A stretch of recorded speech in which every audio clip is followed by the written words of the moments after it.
사람은 언제나 거대한 의기보다 방심할 때가 더 큰 실패를 겪습니다. 처음에는 하찮아 보였던 문제가 시간이 지나 돌이킬 수 없는 결과를 가져오기도 하죠. 그래서 우리말 속담에 얕잡아 보다가 큰 코 다친다는 말이 있지 않습니까? 큰 코 다친다는 말은 단순한 실패를 넘어 크게 망신을 당하고 낭패를 본다는 뜻이죠. 1918년 세계를 뒤흔든 스페인 독감이 그 대표적인 사례입니다. 당시 사람들은 이를 그저 독감의 일종으로 가볍게 여기고 그 작은 방심이 결국 세계적으로 5천만 명 이상의 생명을 앗아간 비극으로 이어졌습니다. 우리가 기억하고 있는 코로나19보다 훨씬 더 치명적인 전염병이었지만 초기 대응은 너무나도 늦었습니다. 이렇듯 역사는 우리에게 작은 것을 가볍게 여기는 것이 얼마나 큰 결과를 가져오는지를 잘 보여줍니다. 오늘의 말씀 패배 속에 감춰진 하나님의 뜻에 대해서 말씀을 드립니다. 이런 교훈은 성경 안에서도 발견됩니다. 바로 여호수아가 이끄는 이스라엘 백성이 겪었던 아이성 전투가 그 예이죠.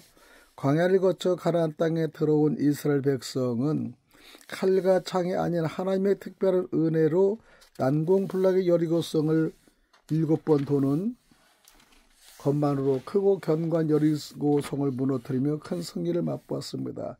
승리의 기쁨에 도취된 이스라엘은 그 다음 목표였던 아이성을 지나치게 가볍게 여겼죠. 여리고성에 비하면 아이성은 너무나 또 작은 성읍이었기 때문입니다. 그래서 정탐꾼들은 백성을 다 올라가게 하지 말고 2,3,000명만 올라가서 아이를 치게 하소서라고 말했고, 여호수아는 하나님께 묻지도 않은 채 3,000명을 이끌고 아이성과의 전투를 시작했습니다. 그런데 이게 어떻게 된 일일까요? 결과는 참담했습니다. 전투가 시작되자마자 이스라엘 군사들은 예상치 못한 패배를 당하고 말았습니다. 여호수아 7장 4절에서 5절의 말씀은 백성 중 3,000명 중 그리 올라갔다가 아이 사람 앞에서 도망하니 아이 사람이 그들을 36명쯤 쳐 죽이고 성문 앞에서 스바림까지 쫓아가 내려가는 비탈을 쳤으므로 백성의 마음이 녹아 물같이 된지라. 3,000명이나 되는 이스라엘 군사들은 오히려 아이 사람들에게 쫓겨 도망치다가 36명이 죽음을 당했다는 것이 여호수아 7장 5절의 말씀이죠. 가나안 땅에 들어와 첫 전투였던 여리고성에서 압도적인 승리를 거둬 환호했던 그 기쁨이 순식간에 사라져버린 이스라엘 백성은 자신감은커녕 두려움과 혼란에 빠지게 됩니다. 이 패배로 이스라엘 백성의 마음이 녹아내려 물같이 되었다는 것이죠. 이것이 문제인 이유는 바로 그 마음이 가나안 족속들이 가지고 있던 마음이었기 때문입니다. 여호수아 2장 11절과 5장 1절에는요. 가나안 족속과 여러 왕들이 이스라엘을 인하여 마음이 녹았고 정신이 잃었더라라고 기록되어 있습니다. 현재 이스라엘 백성도 그만큼 두려움에 사로잡혔다는 의미죠. 드론과 미사일로 싸우는 현대전이 아니라 칼과 창으로 싸워야 하는 재래식 전쟁에서 마음이 무너졌다면 그 전투는 이미 끝난 것이죠. 지금 이스라엘 백성은 여호와 하나님이 우리와 함께 하지 않으신다는 것에 대한 공포와 두려움으로 마음이 녹아 물같이 되어버립니다. 하나님은 우리가 전투에서 승리하시기를 원합니다. 하나님의 뜻은 언제나 패배가 아니라 승리이기에 이스라엘 패배는 분명한 이유가 있습니다. 욥처럼 까닭없는 고난은 있을지라도 이유 없는 패배는 없습니다. 우리도 영적 전쟁에서 패배했다면 분명한 이유가 있습니다. 이스라엘 백성이 아이성 전투에서 패배한 이유는 무엇이고 그 사건을 통해 우리가 얻을 수 있는 교훈은 무엇일까요? 첫 번째, 한 사람의 죄가 공동체의 죄가 될 수 있다는 것입니다. 하나님이 여리고성 전투에서 그 어떤 전리품도 취하지 않고 모든 하나님께 드리라고 명령하셨습니다. 이는 이 전쟁이 하나님께 속한 것임을 가르치시기 위해서였습니다. 또한 이 승리가 이스라엘의 힘과 능력으로 얻은 것이 아니라 하나님이 싸워주셨기 때문임을 분명히 하시기 위해서였죠. 그런데 아간이라는 한 사람이 전리품을 보는 순간 탐욕이 생겼고 신할산의 아름다운 외투 한 벌과 은 200세겔 50세겔 되는 금덩어리 하나를 가져다 훔쳤습니다. 그리고 숨겼죠. 여호수아 7장 21절이죠. 이렇게 아간 한 사람의 범죄로 말미암아 아이성 전투에서 패배한 것입니다. 그런데 하나님은 아간이 아닌 이스라엘 자손이 범죄했다고 말씀하십니다. 여호수아 1장 여호수아 7장 1절 이하 보면은 이스라엘 자손들이 온전히 바친 물건으로 말미암아 범죄하였으니 이렇게 이스라엘 민족은 단순한 혈연 공동체를 넘어 하나님의 말씀으로 맺어진 언약 공동체이기 때문에 하나님은 아간의 죄를 개인의 죄로만 간주하지 않으시고 이스라엘 백성의 죄로 확장하시며 그 책임을 전체에 물으신 것이죠. 예수님을 믿음으로 새로운 언약 관계 안에 들어온 신약의 교회도 마찬가지입니다. 그래서 고린도전서에는 교회는 한 몸이며 여러 지체가 서로 유기적으로 연결되어 있어 영향을 주고 받는다고 기록되어 있습니다. 교회는 개인의 몸이 아니라 서로 함께 책임지는 영적 공동체라는 것이죠. 만일 한 지체가 고통을 받으면 모든 지체가 함께 고통을 받고 한 지체가 영광을 얻으면 모든 지체가 함께 즐거하니라. 너희는 그리스도의 몸이요 지체의 각 부분이라. 고린도전서 12장 26절에서 27절의 말씀입니다. 내가 쓰러지면 공동체가 쓰러지는 것이고 나의 범죄는 우리 모두의 범죄가 되는 것입니다. 이를 뒤집어 보면 그리스도의 몸을 이루고 있는 나 하나의 승리는 우리 모두의 승리가 됩니다. 그렇기 때문에 아간 한 사람이 죄를 지었지만은 그로 인해 이스라엘이 패배를 경험했고 결국 그의 가족 모두가 심판을 받게 된 것이죠. 두 번째는 교망은 패망의 선봉입니다. 아이성을 경탐하고 돌아온 정탐꾼은 여호수아의 상황을 어떻게 보고했나요? 백성을 다 올라가게 하지 말고 2-3천 명만 올라가서 아이를 치게 하소서. 그들은 소수이니 모든 백성을 그리로 보내어 수고롭게 하지 마소서. 여호수아 7장 3절이죠. 그들은 모든 백성을 보내서 수고롭게 하지 말라는 교만한 표현을 사용합니다. 마치 자신들의 수고로 아이성을 함락할 수 있는 것처럼 착각하고 있었던 것이죠. 그래서 별다른 전략도 세우지 않고 아이성 전투에 3천 명 정도만 올려 보냅니다.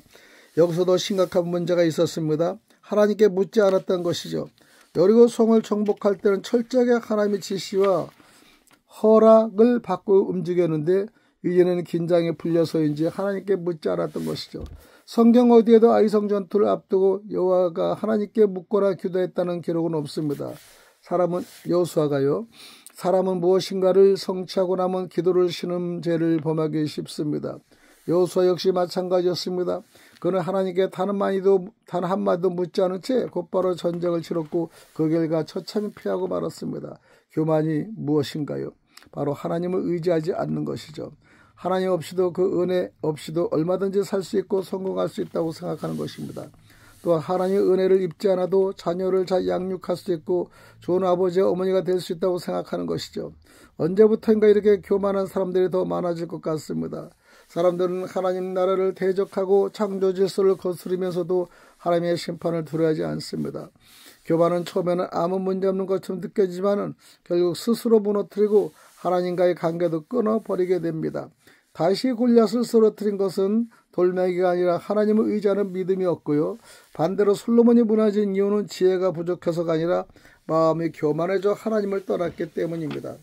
결국 하나님을 의지하면 거대한 거인도 넘어뜨릴 수 있지만은 하나님을 떠나 교만해지면 아무리 지혜롭고 강해 보이는 사람일지라도 무너질 수밖에 없다는 결론이죠.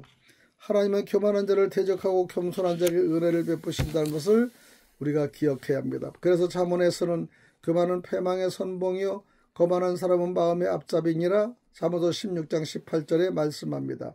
교만한 자는 아이성 전투의 패배처럼 결국 무너질 수밖에 없는 것이죠. 세 번째는 패배 이유가 더 중요합니다.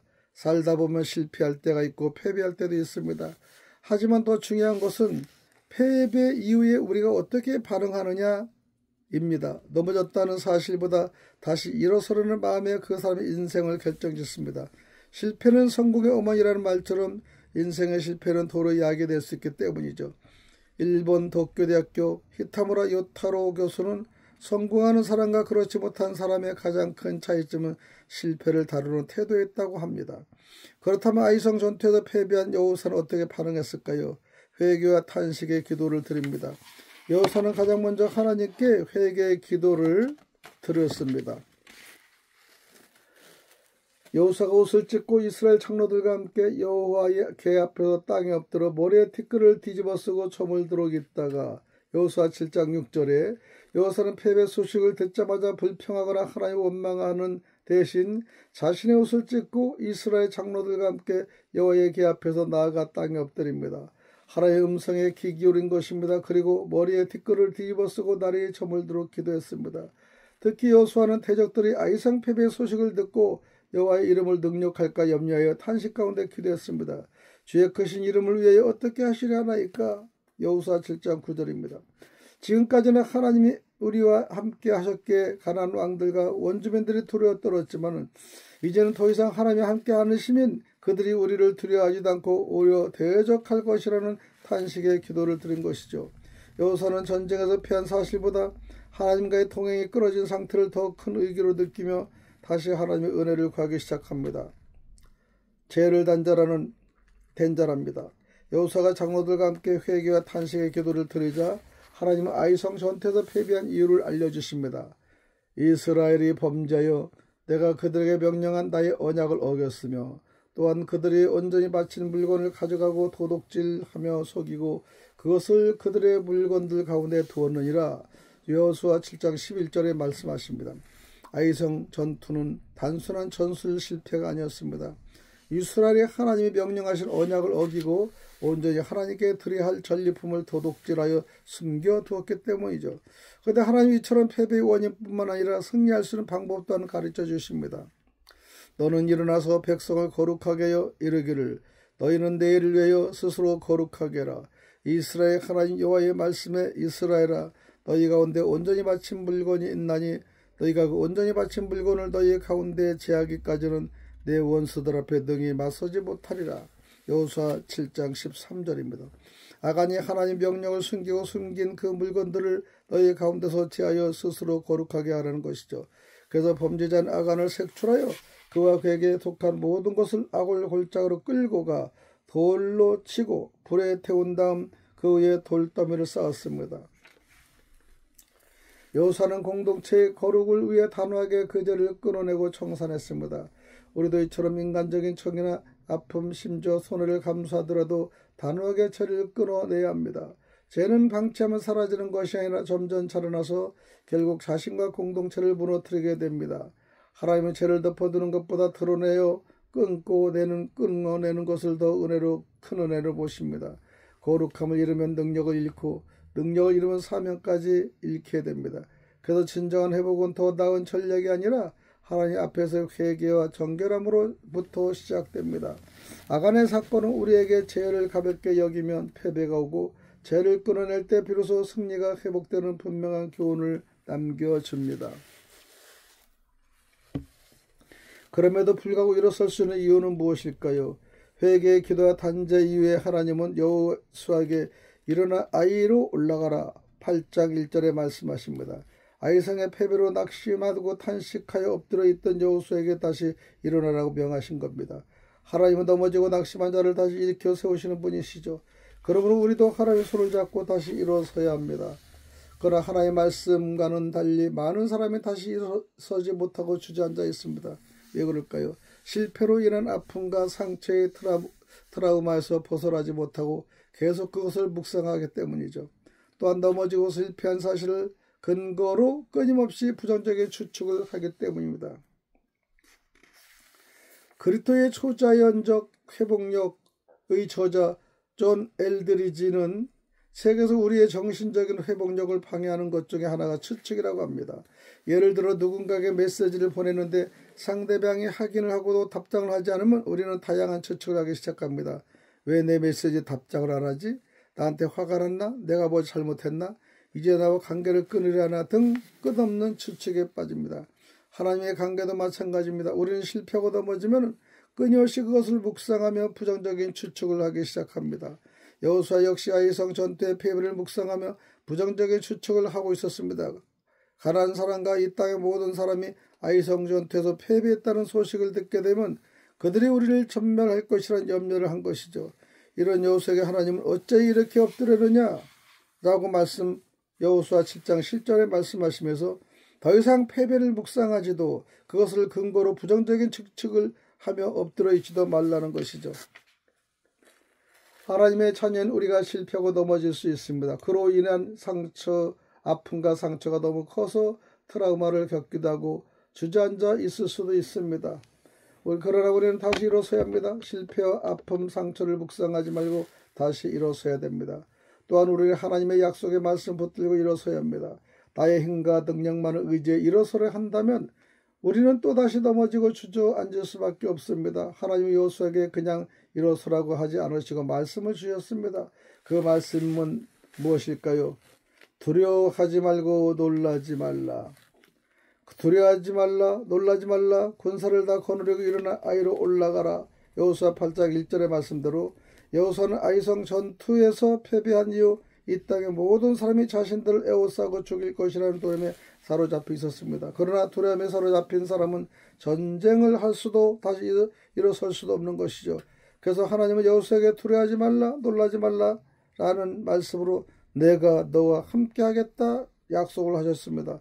여호수아는 그 약속의 말씀 붙들고 다시 일어섭니다.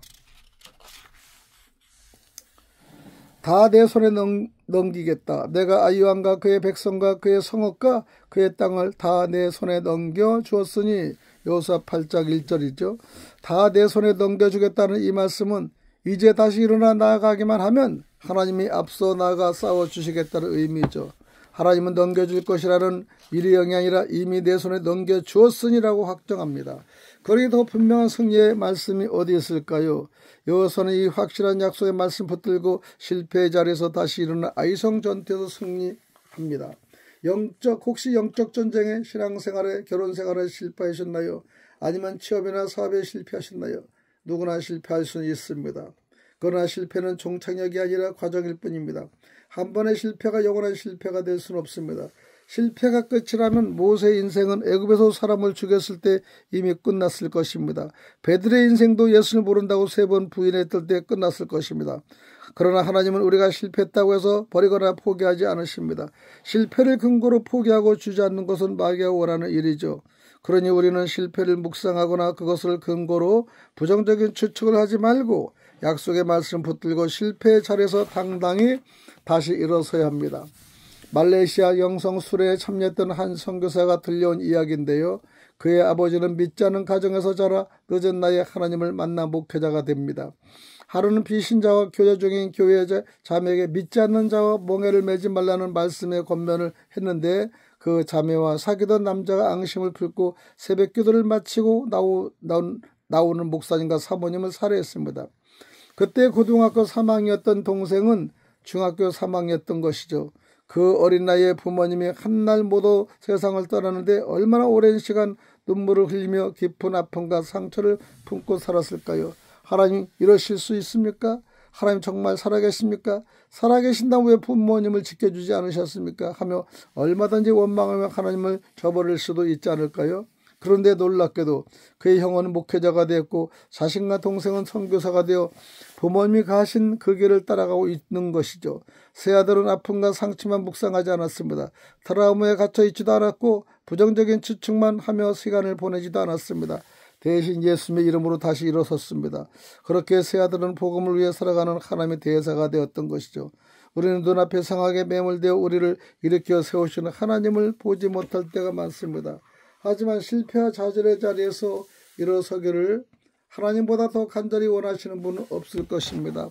우리는 스스로 일어설 수는 없습니다. 그러나 하나님은 약속의 말씀을 통해 우리에게 다시 일어설 힘과 용기를 주십니다.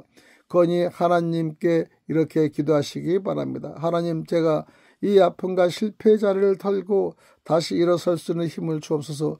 약속의 말씀 붙들고 다시 일어서게 하옵소서. 할렐루야.